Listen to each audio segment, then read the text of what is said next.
Le premier constat que nous devons faire à partir de ce changement de stratégie, c'est que l'opposition a fini de comprendre que par la force et par la rue, les Sénégalais n'adhèrent pas à cette stratégie-là.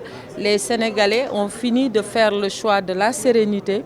Les Sénégalais ont fini de faire le choix surtout de la responsabilité.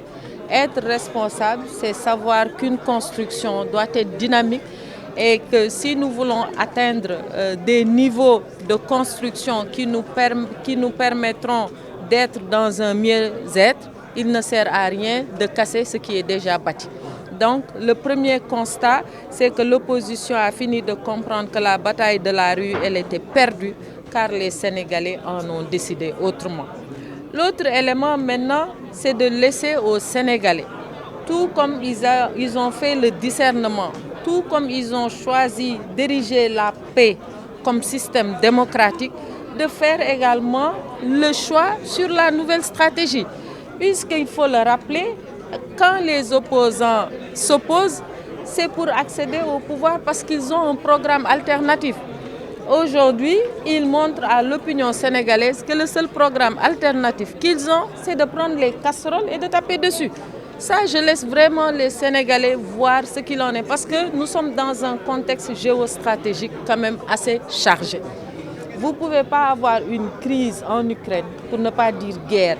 Vous ne pouvez pas avoir les conséquences de la pandémie sanitaire qui nous poursuivent encore et être dans un concert de casseroles. C'est dire que vous n'avez aucune ambition pour votre pays. Et c'est cela, je fais confiance au peuple sénégalais.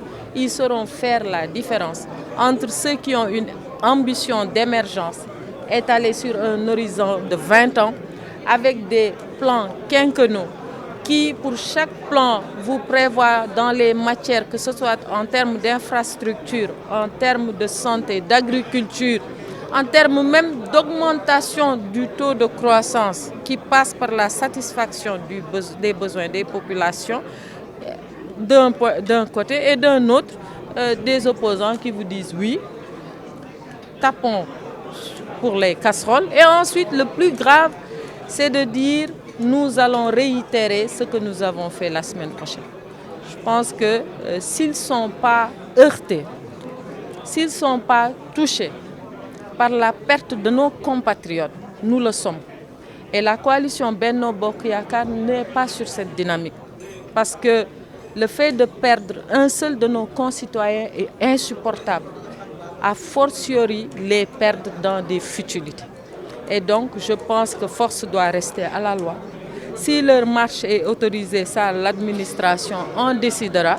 Si elle n'est pas autorisée, j'invite les Sénégalais épris encore de raison également de ne pas verser, comme ils ont déjà eu à le faire, dans cette lutte qui, de jour en jour, montre que c'est une lutte crypto-personnelle. Ce n'est pas une lutte pour les citoyens.